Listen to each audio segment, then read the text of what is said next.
L'Évangile tel qu'il m'a été révélé, Maria Valtorta, volume 10, la glorification. Chapitre 1. Le matin de la résurrection de Jésus. Les femmes reprennent leurs travaux aux huiles qui, dans la nuit, à la fraîcheur de la cour, se sont solidifiées en une lourde pâte. Jean et Pierre pensent à ranger le cénacle en lavant la vaisselle, mais remettent tout dans l'état où c'était dès la fin de la scène. « Lui, il a dit, » dit Jean. Il avait dit aussi, « Ne dormez pas. » Il avait dit, « Ne sois pas orgueilleux, Pierre. Ne sais-tu pas que l'heure de l'épreuve va venir ?» Et il a dit, « Tu me renieras. » Pierre pleure de nouveau, en disant avec un sombre chagrin, « Et moi, je l'ai renié. » Assez, Pierre. Maintenant tu es revenu. Assez de ce tourment. Jamais, jamais assez. Si je devenais vieux comme les premiers patriarches, si je vivais les 700 ou les 900 années d'Adam et de ses premiers descendants, je ne cesserai jamais d'avoir ce tourment. Tu n'espères pas dans sa miséricorde? Si je n'y croyais pas, je serais comme l'Iscariote, un désespéré, mais même si lui me pardonne, du sein du Père où il est retourné, moi, je ne me pardonne pas. Moi qui ai dit, je ne le connais pas, parce que, à ce moment-là, il était dangereux de le connaître, parce que j'ai eu honte d'être son disciple, parce que j'ai eu peur de la torture. Lui allait à la mort, et moi j'ai pensé à me sauver la vie. Et pour la sauver, je l'ai repoussé, comme une femme qui a péché repousse, après l'avoir enfanté, le fruit de son sein, qu'il est dangereux d'avoir près d'elle, avant que revienne le mari ignorant. Je suis pire qu'un adultère, pire que... Marie-Madeleine entre, attirée par ses cris. Ne crie pas ainsi. Marie t'entend. Elle est tellement épuisée. Elle n'a plus aucune force, et tout lui fait mal. Tes cris inutiles et désordonnés la ramènent à se tourmenter de ce que vous avez été. Tu vois, Jean, une femme peut m'imposer le silence, et elle a raison, parce que nous, les mâles consacrés au Seigneur, nous avons su seulement mentir ou nous éloigner. Les femmes ont été braves. Toi, un peu plus qu'une femme, tant tu es jeune et pure, tu as su rester. Nous les forts, les mâles, nous nous sommes enfuis. Oh, quel mépris doit avoir le monde pour moi. Dis-le-moi, femme. Tu as raison. Mets ton pied sur cette bouche qui a menti. Sur la semelle de ta sandale, il y a peut-être un peu de son sang. Et seul ce sang, mêlé à la boue du chemin, peut donner un peu de pardon, un peu de paix à celui qui a renié. Je dois pourtant m'habituer au mépris du monde. Que suis-je? Mais dites-le, que suis-je? Tu es d'un grand orgueil, répond avec calme Marie-Madeleine. Douleur, cela aussi. Mais crois pourtant que sur 10 parts de ta douleur, 5, pour ne pas t'offenser, en disant 6, viennent de la douleur d'être quelqu'un qui peut être méprisé. Mais réellement, je devrais te mépriser, si tu ne fais que gémir et te mettre dans tous tes états, absolument comme fait une sotte femmelette. Ce qui est fait, et ce ne sont pas les cris désordonnés qui le réparent et l'annulent. Ils ne font qu'attirer l'attention et mendier une compassion qu'on ne mérite pas. Sois viril dans ton repentir. Ne crie pas. Agis. Moi, tu sais qui j'étais. Mais quand j'ai compris que j'étais plus méprisable qu'un vomissement, je ne me suis pas livré aux convulsions. J'ai agi, publiquement. sans indulgence pour moi, et sans demander l'indulgence. Le monde me méprisait? Il avait raison, je l'avais mérité. Le monde disait une nouvelle fantaisie de la prostituée, et il appelait blasphème mon recours à Jésus. Il avait raison. Ma conduite passée, le monde se l'a rappelée, et elle justifiait toutes ses remarques. Eh bien, le monde a dû se persuader que la pécheresse Marie n'existait plus. C'est par mes actes que j'ai persuadé le monde. Fais-en autant, et tais-toi. Jean objecte. Tu es sévère, Marie. Plus avec moi qu'avec les autres, mais je le reconnais, je n'ai pas la main légère de la mère. Elle est l'amour, moi, oh, moi, j'ai brisé mes sens par le fouet de ma volonté, et je le ferai davantage. Crois-tu que je me suis pardonné d'avoir été la luxure? Non, mais je ne le dis qu'à moi-même, et toujours je me le dirai. Je mourrai consumé en ce secret regret d'avoir été ma propre corruptrice, dans l'inconsolable douleur de m'être profanée et de n'avoir pu lui donner qu'un cœur piétiné. Tu vois, j'ai travaillé plus que toutes au baume, et avec plus de courage que les autres. Je le découvrirai. Ô Dieu, comment sera-t-il maintenant? Marie-Madeleine pâlit, rien que d'y penser. Et je le couvrirai de nouveaux baumes, en enlevant ceux qui certainement seront tout à fait corrompus sur ces plaies sans nombre. Je le ferai parce que les autres sembleront des liserons après une averse, mais j'ai le regret de le faire avec ces mains qui ont donné tant de caresses lascives, et de m'approcher de sa sainteté avec ma chair souillée. Je voudrais avoir la main de la Mère Vierge pour faire cette dernière onction. Marie pleure maintenant doucement, sans sanglots. Combien différente de la Madeleine théâtrale qu'on nous présente toujours. Ce sont les mêmes larmes silencieuses qu'elle avait le jour de son pardon dans la maison du pharisien. Pierre lui demande. Tu dis que les femmes auront peur? Pas peur, mais elles se troubleront certainement devant son corps certainement déjà corrompu, enflé, noir. Et puis, c'est certain, elles auront peur des gardes. Veux-tu que je vienne, moi? Et Jean avec moi? Ah, cela, non. Nous sortons toutes parce que, comme nous étions toutes là-haut, il est juste que nous soyons toutes autour de son lit de mort. Toi et Jean, vous restez ici. Elle ne peut rester seule. Elle ne vient pas, elle. Nous ne la laissons pas venir. Elle est convaincue qu'il va ressusciter. Et toi? Moi, après Marie, je suis celle qui croit le plus. J'ai toujours cru qu'il pouvait en être ainsi. Lui le disait, et lui ne ment jamais. Lui, oh, avant, je l'appelais Jésus, Maître, Sauveur, Seigneur. Maintenant, je le sens si grand que je ne sais, je n'ose plus lui donner un nom. Que lui dirai-je quand je le verrai? Mais crois-tu vraiment qu'il ressuscite? Un autre! Oh, à force de vous dire que je crois, et de vous entendre dire que vous ne croyez pas, je finirai par ne plus croire, moi non plus. J'ai cru, et je crois. J'ai cru, et je lui ai depuis longtemps préparé son vêtement.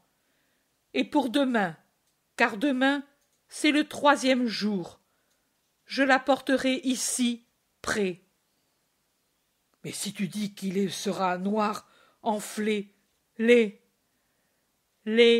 jamais, laid est le péché. Mais oui, il sera noir. Eh bien, Lazare n'était-il pas déjà pourri? Et pourtant, il est ressuscité, et sa chair fut guérie. Mais si je le dis, taisez-vous, incroyant. En moi aussi, la raison humaine dit, il est mort, il ne ressuscitera pas. Mais mon esprit, son esprit, car j'ai eu de lui un nouvel esprit, crie, et il semble que retentissent des trompettes d'argent.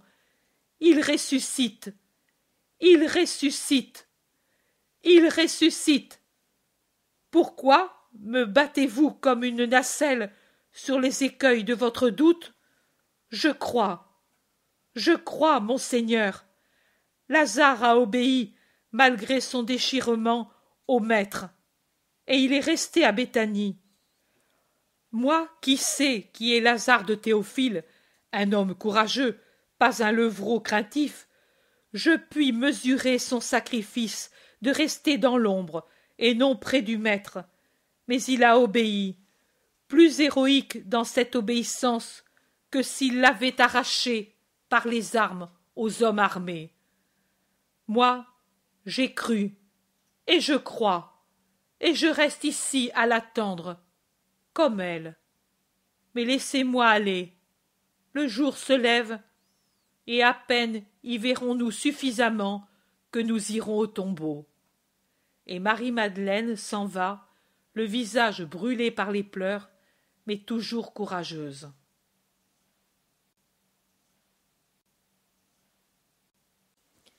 Marie-Madeleine rentre chez Marie. Marie très sainte demande: qu'avait Pierre? Une crise de nerfs, mais c'est passé. Ne sois pas dure, Marie, il souffre. Moi aussi, mais tu vois que je ne t'ai pas même demandé une caresse.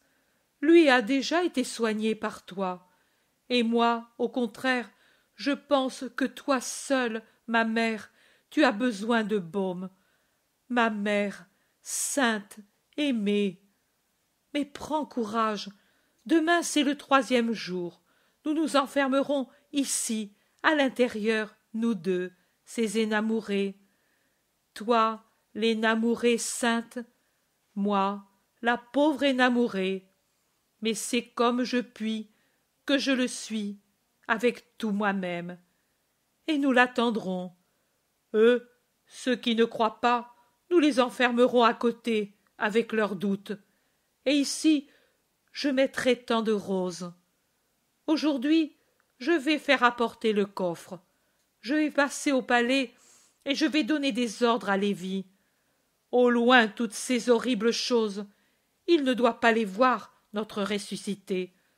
Tant de roses. Et tu te mettras un habit neuf. Il ne doit pas te voir ainsi. Je vais te peigner. Je vais laver ce pauvre visage que tant de pleurs ont défiguré. Éternel enfant, je vais te servir de mère. J'aurai enfin la joie de donner des soins maternels à une enfant plus innocente qu'un nouveau-né. Aimée. Et avec son affection exubérante, Marie-Madeleine serre contre sa poitrine la tête de Marie qui est assise, la baise, la caresse, remet en ordre les légères boucles des cheveux dépeignés derrière les oreilles, essuie avec l'étoffe de son vêtement les nouvelles larmes qui descendent encore, toujours. Les femmes entrent avec des lampes et des amphores et des vases au large bec. Marie d'Alphée porte un lourd mortier. Elle explique: on ne peut rester dehors. Il y a un peu de vent et il éteint les lampes. Elle se place sur un côté. Sur une table étroite mais longue, elle place tout leur matériel et puis elle donne un dernier apprêt à leur baume en mêlant dans le mortier, avec une poussière blanche qu'elle sort à poignées d'un sachet, la pâte déjà lourde des essences. Elles mélangent en travaillant énergiquement et puis emplissent un vase au large bec. Elles le placent sur le sol et répètent avec un autre la même opération. Parfums et larmes tombent sur les résines. Marie-Madeleine dit: cela n'était pas l'onction que j'espérais pouvoir te préparer.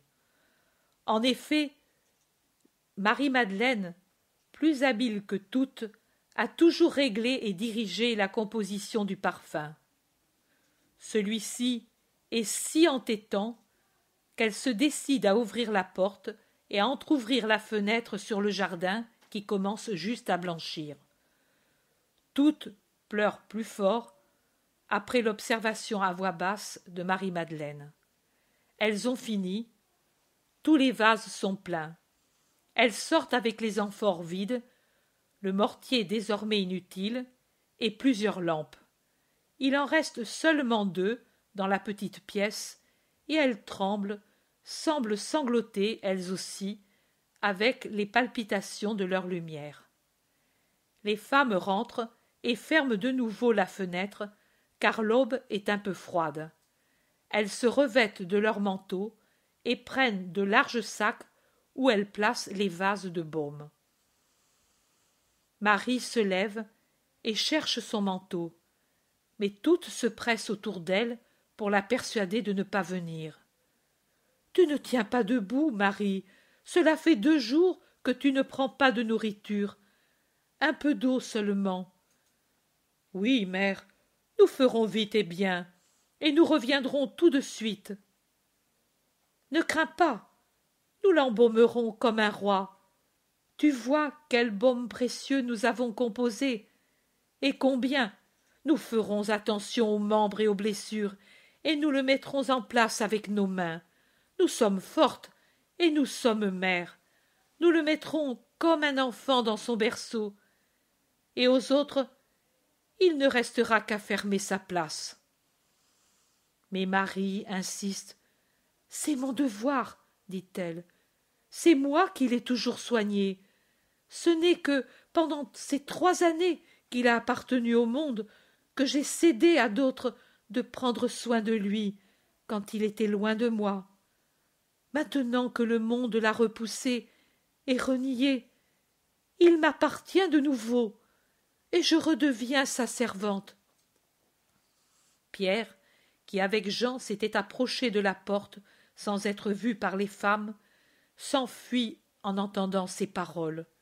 Il s'enfuit dans quelque coin caché pour pleurer sur son péché. Jean reste près du seuil, mais il ne dit rien. Il voudrait bien y aller lui aussi, mais il fait le sacrifice de rester près de la mère. Marie-Madeleine ramène Marie à son siège. Elle s'agenouille devant elle, embrasse ses genoux, en levant vers elle son visage douloureux et énamouré. Et elle lui promet. Lui, avec son esprit, sait et voit tout. Mais à son corps, avec des baisers, je lui dirai ton amour, ton désir. Je sais ce que c'est que l'amour. Je sais quel aiguillon, quelle fin c'est d'aimer, quelle nostalgie d'être avec celui qui est l'amour pour nous. Et ceci existe aussi dans les vils amours qui semblent de l'or et qui sont de la boue. Quand ensuite la pécheresse peut savoir ce qu'est l'amour saint, pour la miséricorde vivante que les hommes n'ont pas su aimer, alors elle peut mieux comprendre ce qu'est ton amour, mère. Tu sais que je sais aimer, et tu sais que lui l'a dit en cette soirée de ma vraie naissance, là-bas, sur les rives de notre lac serein, que Marie sait beaucoup aimer. Or cet amour exubérant qui est le mien, comme l'eau qui déborde d'un bassin incliné, comme le rosier en fleurs qui passe par-dessus un mur, comme la flamme qui, trouvant sa nourriture, prend et s'élève davantage, c'est tout entier déversé sur lui, et attirer de lui, amour, une nouvelle puissance. Oh, pourquoi ma puissance d'aimer n'a-t-elle pas pu se substituer à lui sur la croix? Mais ce que je n'ai pas pu faire pour lui, souffrir, verser mon sang et mourir à sa place au milieu des mépris de tout le monde, heureuse, heureuse, heureuse de souffrir à sa place, et j'en suis certaine.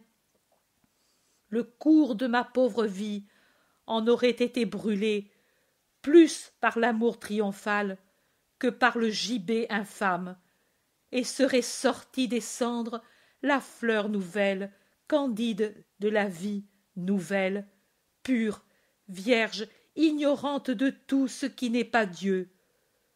Tout cela que je n'ai pas pu faire pour lui, pour toi, je puis le faire encore, mère que j'aime de tout mon cœur. Fie-toi à moi, moi qui ai su, dans la maison de Simon le pharisien, caresser si doucement ses pieds saints. Maintenant, avec mon âme qui s'ouvre de plus en plus à la grâce, je saurai encore plus doucement caresser ses membres saints, soigner ses plaies, les embaumer plus avec mon amour, plus avec le baume tiré de mon cœur sous l'action de l'amour et de la douleur qu'avec l'onguent. Et la mort n'abîmera pas ces chairs qui ont donné tant d'amour et en ont tant reçu. La mort fuira, car l'amour est plus fort qu'elle. L'amour est invincible, et moi, mère, avec ton amour parfait, avec mon amour total, j'embaumerai par l'amour mon roi d'amour. Marie embrasse cette passionnée qui finalement a su trouver qui mérite tant de passion, et elle cède à sa prière. Les femmes sortent en emportant une lampe. Dans la pièce, il n'en reste qu'une. Marie-Madeleine sort la dernière après un dernier baiser à la mère qui reste. La maison est toute sombre et silencieuse. Le chemin est encore obscur et solitaire. Jean demande: « Vous ne voulez vraiment pas de moi? » « Non, tu peux être utile ici. Adieu. » Jean revient trouver Marie. « Elles n'ont pas voulu de moi, » dit-il doucement. « Ne t'en mortifie pas. Elles sont à Jésus, toi à moi. Jean, prions un peu ensemble. Où est Pierre? Je ne sais pas. Dans la maison. Mais je ne le vois pas. C'est... Je le croyais plus fort. Moi aussi j'ai de la peine. Mais lui a deux douleurs. Toi, une seule. Viens, prions aussi pour lui. Et Marie dit lentement le Pater Noster. Puis elle caresse Jean. Va trouver Pierre. Ne le laisse pas seul. Il a été tellement dans les ténèbres en ces heures qu'il ne supporte même pas la légère lumière du monde. Sois l'apôtre de ton frère égaré.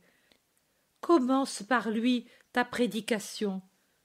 Sur ton chemin, et il sera long, tu en trouveras toujours qui lui ressemblent.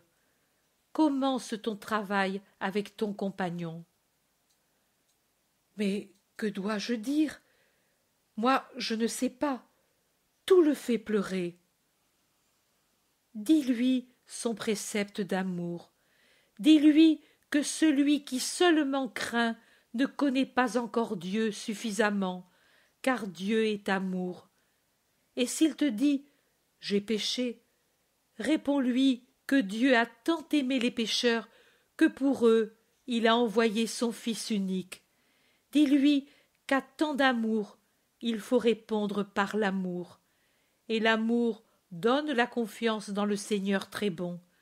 Cette confiance ne nous fait pas craindre son jugement, parce que, avec elle, nous reconnaissons la sagesse et la bonté divine, et nous disons: je suis une pauvre créature, mais lui le sait, et il me donne le Christ comme garantie de pardon et colonne de soutien.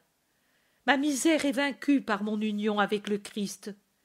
C'est au nom de Jésus que tout est pardonné. Va, Jean, dis-lui cela. Je reste ici avec mon Jésus. Et elle caresse le suaire.